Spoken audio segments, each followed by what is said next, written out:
The 2025 NFL Scouting Combine is complete, so in this video, we're going to be doing our updated post-combine first-round mock draft. If you guys do go on to enjoy the video, hit the like and subscribe button. Let's hop into it. So as you can see, we are on the PFF mock draft simulator. We're just going to be doing one round with no trades. We'll do more trades and more rounds as we get through the offseason, but for now, we'll just kind of stick to a traditional one-round mock draft where we can just really explain each pick. Again, this is after the combine, so we have all the results of the 40-yard dash, bench press, so on and so forth. Beginning with the Tennessee Titans. Now, there was some reports about Abdul Carter that came out suggesting that he was going to need to have some sort of small surgery on, I believe, his foot or somewhere along his leg. From what I have heard, it does not appear to be a serious enough issue to push him out of the #1 spot. Given the fact that Tennessee is potentially moving off of one of their premier pass rushers on the team, I do think Abdul Carter is the pick that makes the most sense. Yes, you can go quarterback in Cam Ward. Yes, you can go Travis Hunter or potentially even Shador Sanders. But I do think getting a generational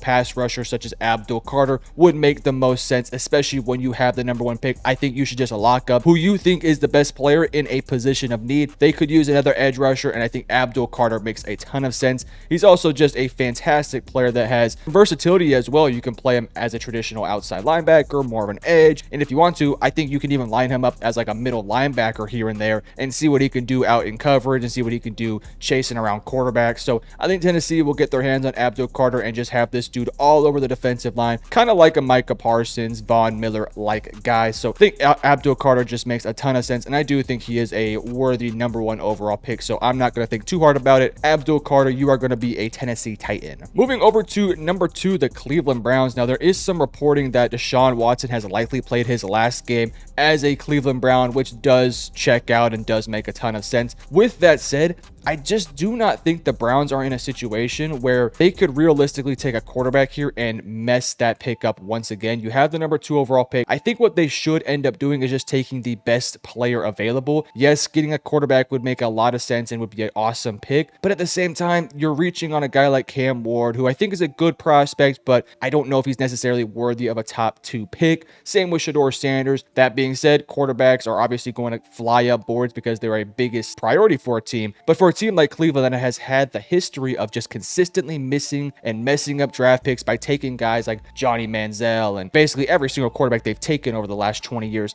they've consistently messed up the pick, and I just do not think that they should try and do that again. Yes, potentially you're playing it safe, but Travis Hunter is a fantastic player that can play both receiver, which they could use a second receiver, and corner, which they could use some help in the secondary. So I think Travis Hunter kind of checks 2 boxes. He's also somebody who's big on social media. The Cleveland Browns are a franchise that feels like they're just trying to stay relevant at this point. Travis Hunter would come in there, bring them some attention, sell them some more tickets, be an excellent player on both sides, and hopefully next year, because realistically speaking, they won't be good, so they'll probably have a top 5 pick again, but hopefully next year the Browns can go out there and actually take a quarterback in what looks to be a better quarterback draft class. So with that said, I'm going to ultimately go ahead and take Travis Hunter. I think this would be an awesome pick for Cleveland. Adds to both their offense and to their defense. I think for Cleveland, he might play a bit more receiver than corner, which could be interesting, so we'll have to kind of wait to see if that ends up happening. Moving to #3, the New York Giants. Now, I know I talked a bit earlier about how quarterbacks should not be coming off the board this early, but you look at a team like the New York Giants, and boy, oh boy,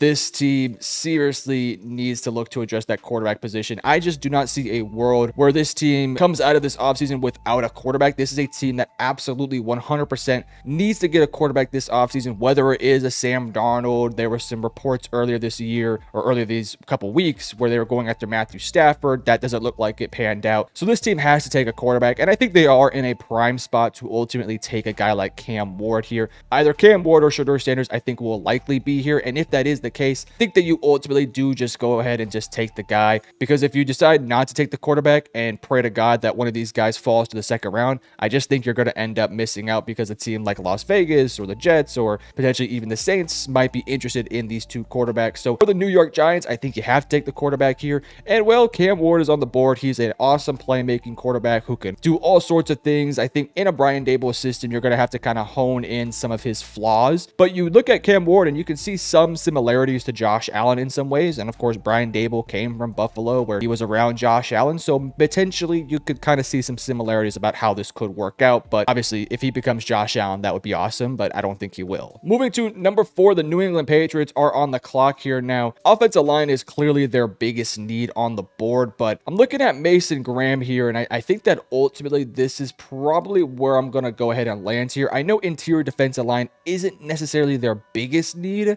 but I think that Mason Graham is probably the best player available. Now, I know Tetairoa McMillan is also on the board. 4 might feel a little bit rich for him at this spot. I know receiver is a huge need, but I do think they're going to be a team that does go after some guys like T. Higgins or Chris Godwin in free agency. So I think that you can potentially pass on a Tet McMillan, which would make sense. Again, I think it's a bit of a reach here, and take a guy who I think is a better prospect in Mason Graham. Now, you already have Christian Barmore, so having a tandem of Mason Graham and Barmore would just be disgusting. I know this team needs a bit more of like a traditional edge rusher, but Abdul Carter's off the board. The next best one is probably Mike Green or Michael Williams or James Pierce Jr. So those guys are clearly not worth a top 5 pick. So I'm just going to go ahead and take the guy who I think is worthy of a top 5 pick and could fill in a position of need that they do need to look to address.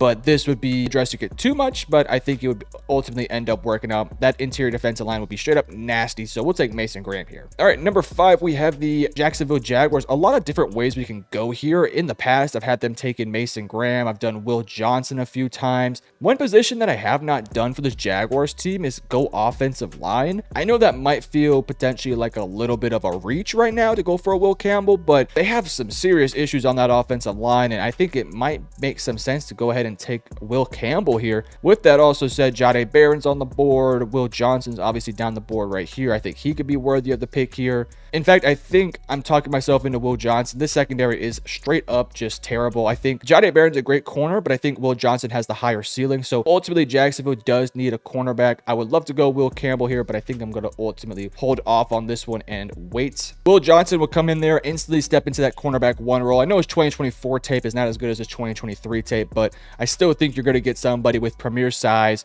good enough athleticism, very sticky in coverage, a bit of a ball hawk, so he could make some plays in that secondary. And boy, Jacksonville's secondary is not very good. Will Johnson's such an interesting player because I could see him going as early as 5, but I could also see a world where he drops to like pick 15. So we'll take Will Johnson here, but I could definitely see him potentially falling. Moving to number 6, the Las Vegas Raiders. And well, fortunately for them, Shedeur Sanders fell right into their lap. You don't have to deal with Aiden O'Connell anymore. No more of all those terrible quarterbacks they've been working with these past few years. Shedeur Sanders will step in there, be alongside one of his favorite players in Tom Brady. For him to fall to pick 6, I think would be awesome for the Raiders, and I think it'd make a lot of sense to go ahead and take him there. All right, the Jets are on the board here, and the board is pretty solid for them. They can go a couple different ways, but I'm looking at Tyler Warren here. Now, Tyler Warren, unfortunately, did not perform at the Combine, which even if they do bring back Conklin, I don't really know if he's like a great player. So if anything, I think you let him walk in free agency.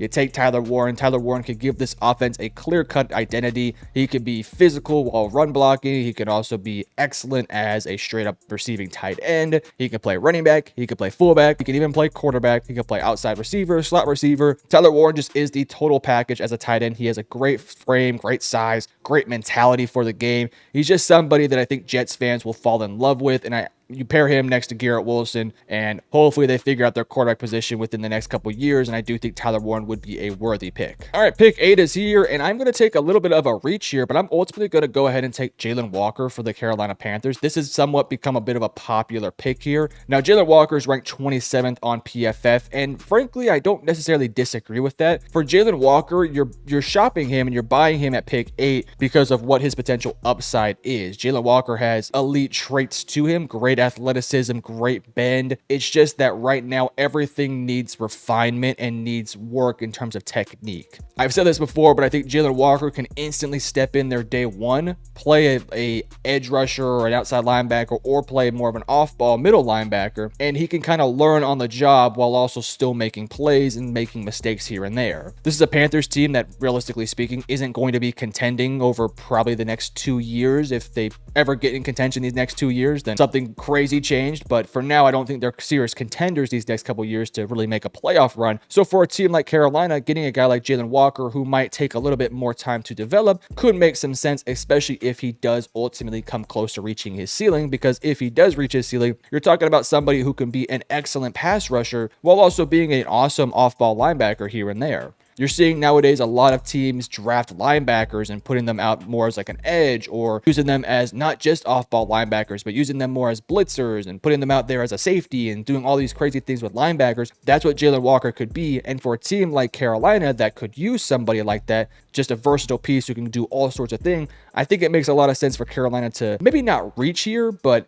take a guy who could do a lot of those things at a very elite level. So we'll take Jalen Walker. Again, I don't know if Jalen Walker would be, he's not in my personal like top 3 best defensive players in this draft, but I think his ceiling is this guy can be maybe the best player in the whole draft. If he reaches his ceiling, it's just going to be a matter of time to see if he can actually reach that ceiling. All right, we move on to number 9, the New Orleans Saints. A lot of positional needs this team needs to look to address. One of those being the defensive line. They just do not have any serious pass rushers, with Chase Young probably out the door. I think it would make some sense to go ahead and take the next best pass rusher on the board. I would also consider Ted McMillan and Will Campbell here, and of course Malachi Starks and Jahad Campbell, but ultimately I think the next best pass rusher is Mike Green. I know some people might say Shamar Stewart. Shamar Stewart is an insane athlete, but I think Mike Green is also up there with him. I think Mike Green presents a bit more of a productive player who can be a bit more of a traditional pass rusher, whereas Shamar Stewart might need a little bit of some development with working on some technique things and becoming a better pass rusher. Mike Green steps in there day one and can become hopefully their premier pass rusher early. All right, pick 10 is on the clock here. Chicago's on the board, and I hate that I have to consistently do the exact same pick over and over again, but Will Campbell just makes a ton of sense for this team.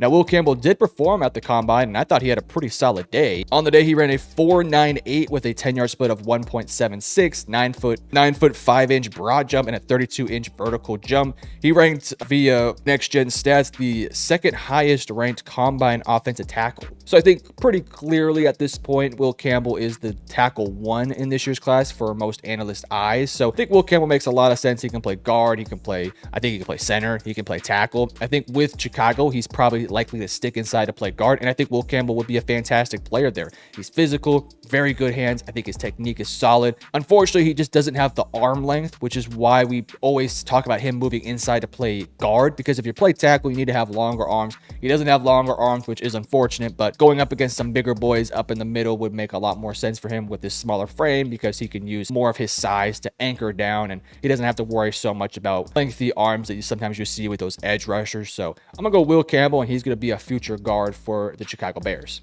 All right, San Francisco's on the board here, and I'm going to go ahead and take Jahdae Barron. Jahdae Barron is somebody who was flying up draft boards early on in this process. Jahdae Barron was somebody who was taken around the 20s to 30s, so around that area. But as time has gone on, I've just fallen more in love with Jahdae Barron. I was questioning whether or not he was going to be a extremely fast guy, and then at the draft combine, this dude ran out there and ran a 4.39. I had this guy probably as like a 4.51, 4.48 at best. Dude ran a 4.39, so my biggest concern for this guy is now off the table. This dude can run.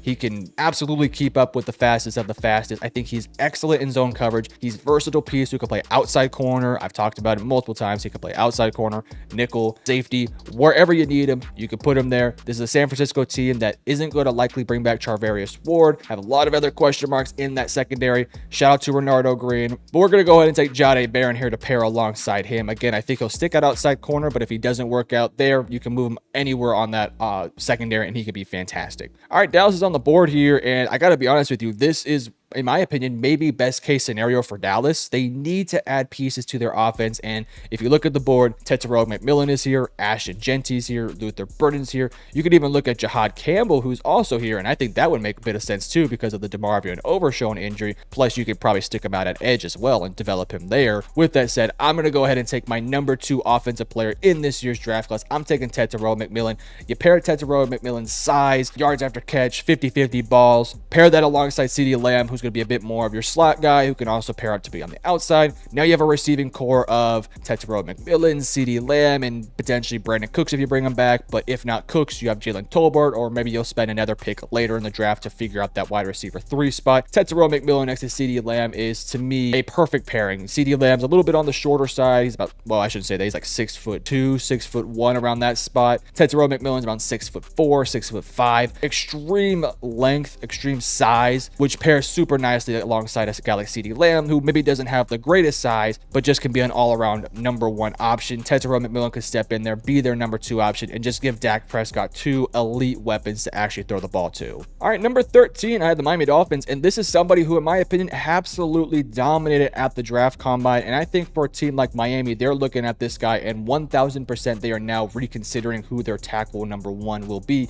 Armand Membou makes a lot of sense. Armand Membou went out there and absolutely destroyed the draft combine. On the day, he ran a 4.91 with a 34-inch vertical jump and a 9'7" broad jump. He ranked number one in the athleticism score via Next Gen Stats, and he ranked 85th, or sorry, he ranked third out of all the offensive linemen in terms of their total score at the combine.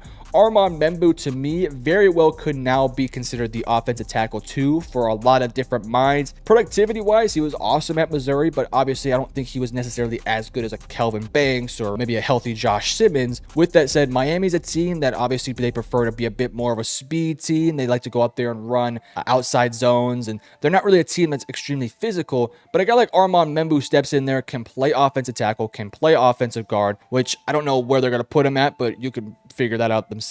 He's fast, he's athletic, he's also physical and strong. He had 31 bench press reps, so you're not talking about somebody who's extremely weak. Like, this guy can be a bit more of a bruiser if you need him to, but he's also somebody that can go out there and just straight up run. So I think a team like Miami would love to have that guy. You just paid Tua, you need to protect Tua, you want to keep him healthy as best you can. You have some question marks on the offensive line, primarily within the interior of that offensive line. Armand Membou answers so many questions, so I just love the pick there. All right, 14, you have the Indianapolis Colts, and unfortunately the board really hasn't been too nice to them here. They don't get their hands on Will Johnson, nor Jahdae Barron, nor Tyler Warren. You could go potentially Malachi Starks here, and I think that one could make a bit of sense because they have Julian Blackmon, who is a free agent. They could maybe reach on a corner like Maxwell Harrison, who absolutely dominated it at the combine, ran like a 4.28, was just otherworldly out there. So maybe you reach on him there and just kind of bank on what could become of the guy. I do think ultimately, though, I'm just going to go ahead and stick with Malachi Starks. This team has some safety concerns with Julian Blackmon potentially out the door. You're going to need somebody who can be a bit more of your free safety or strong safety. I think Malachi Starks kind of fits the mold for both those spots, so we're going to go ahead and take Malachi Starks there. All right, the Atlanta Falcons are on the board, and I'm going to go ahead and take the guy who arguably is the biggest riser since the offseason has begun with the Senior Bowl and most recently with the Combine, Shamar freaking Stewart. Now, Shamar Stewart clocked in initially around 290 pounds, but at the Combine, he weighed around 260, which means that he probably lost a little bit of weight to make sure that he goes out there and dominates at the Combine, which, trust me, he definitely did. On the day, Shamar Stewart had a 4.59 40-yard dash, a 1.58 10-yard split, 40-inch vertical jump, 10' 11" broad jump. He ranked 4th on the athleticism score and and he ranked 7th on the total score. Biggest reason why is because his production was pretty low on there. 6'5", they weighed him at 267 pounds, 34 1/8" arms. Just think Shamar Stewart makes a lot of sense. That's a Falcons team that needs to look to address their defensive line. Sure, maybe you want to go with somebody with a little bit more productivity, like a James Pierce Jr., but James Pierce Jr. just does not present the same athleticism abilities as a Shamar Stewart. Struggles with bend around the corner. Shamar Stewart definitely does have that. I think Shamar Stewart has a higher upside over James Pierce Jr., but again, productivity will limit your general thought process of Shamar Stewart because James Pierce Jr. dominated in terms of production, whereas Shamar only had like 2 sacks last year. With that said, I do think the production will come as he gets more refinement and as he gets better as an overall edge rusher. If he can stick around that 267, 270 mark, that would be awesome. All right, Arizona is on the board here, and I'm just not going to overthink the pick here. I'm going to go ahead and just take a defensive lineman. You could go offensive tackle like a Kelvin Banks or, a Josh Simmons, but I'm just going to ultimately just stick inside at the defensive line and just take who I think is one of the best players in this year's draft class, and that's Walter Nolan. Now, Walter Nolan, I think he needs to work on his pad level. That's the one thing that I will say, and I think having a pass rush plan would also do him benefits as well. Now, unfortunately, he did not perform at the draft combine, which I think is a bit unfortunate and maybe a little bit of a missed opportunity for Walter. Again, I don't know his reason why he didn't perform. Maybe it was injury. Maybe he just wasn't going to perform as good as you might think. He has good size, good frame. I think he's going to be a good run stuffer at the NFL level. Again, could really work on pass rush technique and refining his pad level. But if he can do that, he's got the productivity. 7 sacks in 2023, 6 sacks in 2024. You can see via his PFF grades, a 91.6 run defense grade. I do think there will be a bit of a transition period from the college football football level to the NFL level, but I do believe that Walter Nolen has the capability of stepping in day one and being an instant impact contributor. So I'm going to go ahead and have Walter Nolen to the Arizona Cardinals. Cincinnati Bengals are on the clock here, and Ashton Genty's on the board, and I know they have Chase Brown, and I know they have bigger issues than running back, but if you want to give Joe Burrow an easier time out there, especially if they do not bring back T. Higgins, they're going to be relying so heavily on Jamar Chase, and getting a guy like Ashton Genty who can step in there and take so much off the plate of Joe Burrow just makes a lot of sense. I know that they have bigger needs on the board, but if you look at the players available, I just don't see anybody who comes even close to Ashton Genty right now. So Ashton Genty steps in there, becomes their day one starter, becomes arguably their go-to guy on offense next to Jamar Chase. Obviously, Joe Burrow's still going to sling the ball around, but I just think that this is a world where you can control the football better with a dominant ground game. You now have two pieces of the puzzle that you have to guard on this offense. Who you're going to go for? Are you going to stack the box and cover up Ashton Genty, or are you going to double Jamar Chase out there? And hell, if they bring back T. Higgins, yeah, good freaking luck covering this offense. Who cares what the defense is? They're going to score 50 points a game. I'm kidding. They got to look to address the defense, but Ashton Genty steps in there and maybe makes T. Higgins a smidge more expendable. So I'm going to go ahead and take Ashton Genty. Do I think Genty ends up falling that far? No way in hell. I do think if he's available by pick 16, we will see a team potentially trying to make a trade up to get him. But if he somehow does, yeah, Cincinnati should 100% take him. Seattle is on the board, and they need to fix up their offensive line pretty badly. Of course, you have your left tackle and Charles Cross for the future, but Abraham Lucas struggles with health. You also have question marks in the interior of the offensive line. I'm going to go ahead and take Kelvin Banks, who did perform at the combine, and he didn't necessarily hurt his stock, but he didn't necessarily help his stock. He just kind of had an okay performance. Like he ran like a 5.21 or something like that. He was okay, definitely not great, but I don't think he necessarily lost himself much money. Maybe a guy like Armand Membu jumps him. Maybe a Will Campbell is now solidified corner or offensive lineman 1, but I think Kelvin Banks steps in and is still a day 1 pick. I don't think he lost himself too much money. So going to a team like Seattle, I think Kelvin Banks could step in there, be their right tackle of the future, or if they want him to, I think he has some potential to move inside to play guard, which I think maybe is what they'll try to do with Kelvin Banks. Good size, good frame. I think he's a good enough athlete, and I think, as I've said throughout the offseason, I think he's the best pass protector in this year's draft class, so take that as you will. All right, the Buccaneers are on the clock here, and I'm looking at Jahad Campbell, and that pick looks absolutely beautiful in my opinion. Levante David's getting a little bit older. I believe he's a free agent. Do not quote me on that, but he's getting a bit older. You need a little bit more young blood. Jahad Campbell, also coming out of high school, was a highly ranked edge rusher, but at Alabama ended up moving more as a linebacker. When he has had some pass rushing reps, he's looked really good. So for a team like Tampa Bay, you're getting somebody in Jahad Campbell who maybe you stick him off as an off-ball linebacker who occasionally would do some blitzing here and there, or maybe you try him out as an edge rusher. Those are both positions that I think Tampa Bay could use. So in a sense, Jahad Campbell potentially kind of fills two spots with one pick. Jahad Campbell is a moldable piece of clay, a junior, only 21 years of age. Maybe if you want to stick him more as an edge rusher, you'd like to see him get up to like 255, 244. It seems a little bit light for an edge rusher, but if you want to stick him as off-ball linebacker, then that's a totally fine weight and size. He is an extremely solid athlete, just runs like an absolute freight train out there. And I think for a team like Tampa Bay, they could use somebody on that defense in the front seven especially, who just puts fear into defense or into offense's eyes. And Jahad Campbell very well could be the guy. He's an intimidating player. He's physical as hell. In pass coverage, he's not the greatest, but he is a developing player. He's only played linebacker full time for like 2 years. So this is somebody who you can develop to be your edge rusher, or you can stick him off as off-ball linebacker and just kind of see how he develops. Next up at pick 20, we have the Denver Broncos, and again, another riser up the draft board because of the combine.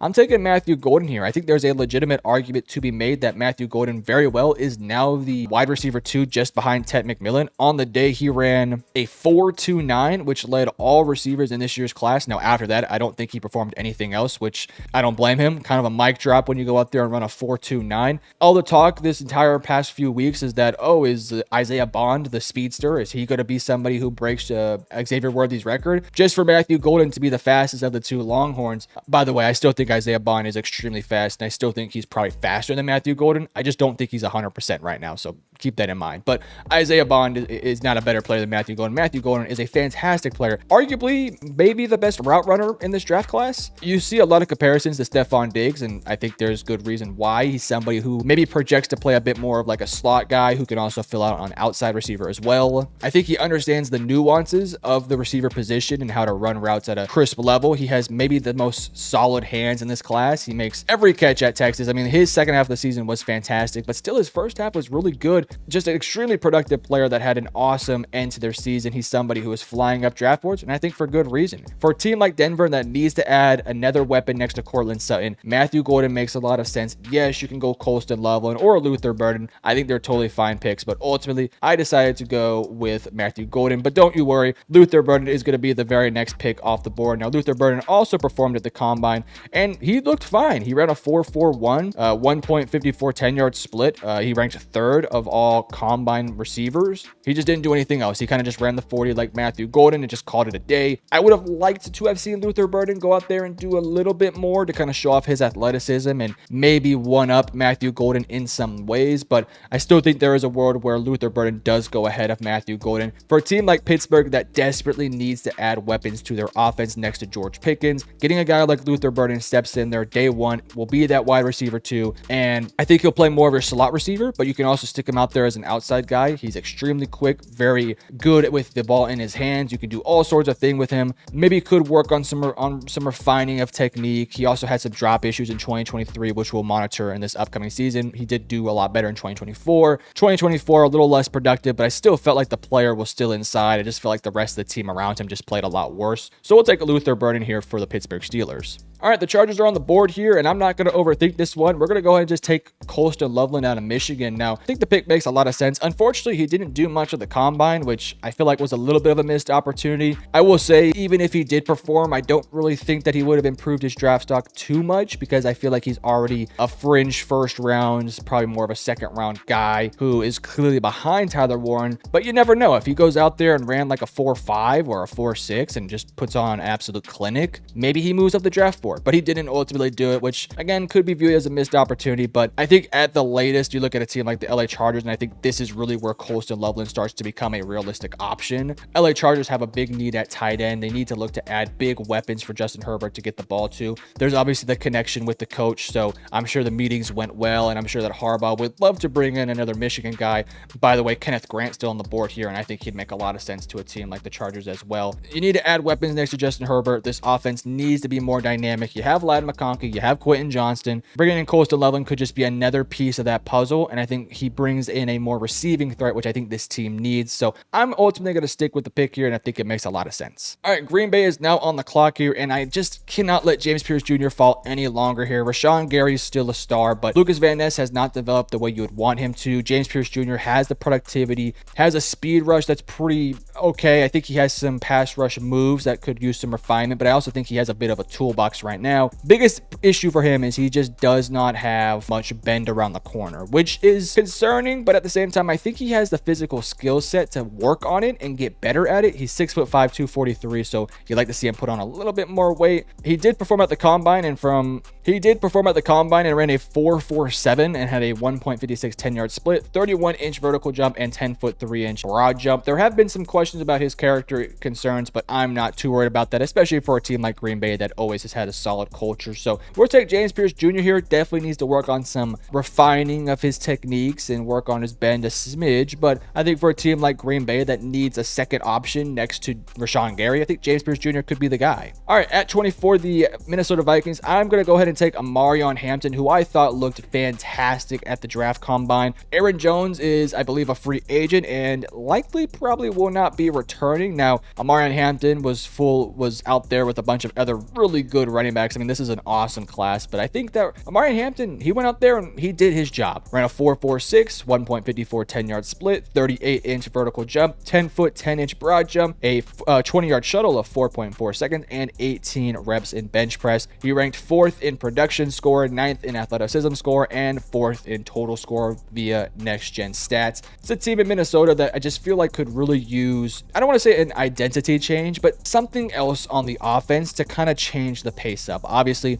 Jefferson, Addison, you have receivers, Hawkinson. Amari Hampton steps in there day one and could be that change of pace guy on offense that can slow the pace down, gives them just another dimension to their offense that they had at times with Aaron Jones last year, but I wouldn't say it was consistent. And especially in the playoffs, they really could have used somebody who could have just settled the whole team down, get the team moving the ball down the field, collecting some first downs and just slowing the pace. Amari Hampton could very well be the guy. There's a lot of things that you love about Amari Hampton. I think he has very good vision, very good feet. Contact balance is solid. He's not necessarily a burner, but he ran a 4.46, so this is somebody who definitely can run. I just think a team like Minnesota would absolutely benefit greatly from having somebody on the team that could just slow things down, get the offense back in a rhythm, and then eventually, once you're running the ball effectively with Amari Hampton, that will open up Justin Jefferson and Jordan Addison for some more deep shots. So I think this one makes some sense. 25 Houston, Emeka Egbuka, I think is going to be my pick here. I've done this pick like the past 5 mock drafts I've done.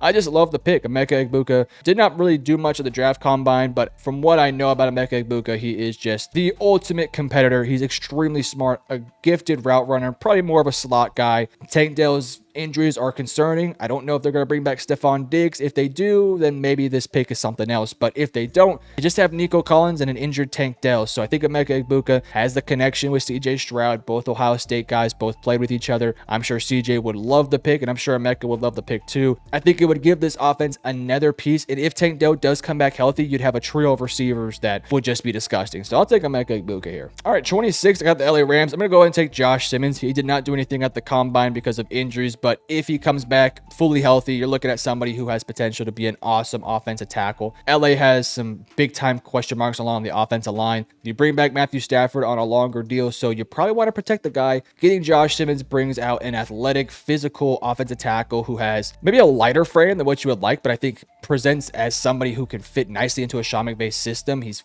physical, he's strong, he's fast, he's athletic. Hopefully the injury didn't ruin any of those qualities, but I just think a team like LA needs to protect Matthew Stafford, and Josh Simmons fell right into their lap. 27, I have the Baltimore Ravens, and I think I'm going to ultimately take Micah Williams here. Now, Micah Williams is somebody who you've seen as early as top 10 and as late as around the 30th pick. I think he falls a bit more on the second half of the first round for me, and I think any of these past like 15 picks we've done, you could see Micah Williams fall off the board. Micah Williams presents somebody with very high ceiling, but also a pretty low floor. I think he ends up being a good run stuffer at the NFL level, but as an edge rusher, you're typically wanting to see a bit more of a pass rush juice, which you've seen at times from Micah Williams, but you haven't seen it consistently. I will say, from what I've heard, he was dealing with injuries this past year, so maybe that did limit him in some ways, but I want to see a bit more bend. I want to see a bit more technique. I want to see a bit more, juice off the edge, which I think he can have, but we'll just kind of have to wait and see. With that said, ideal size, great length, good arm length, good size. So we'll have to wait and see if he can develop. A team like Baltimore could really use some juice and to get after a guy like Patrick Mahomes. 28, the Detroit Lions are on the clock, and I'm going to go ahead and take Gray Zabel. Now, he did perform at the combine, and he looked pretty darn good out there. Now, unfortunately, he did not run the 40-yard dash, which I think is maybe a little bit of a missed opportunity, but he had a 36.5 vertical jump, 9'3" broad jump,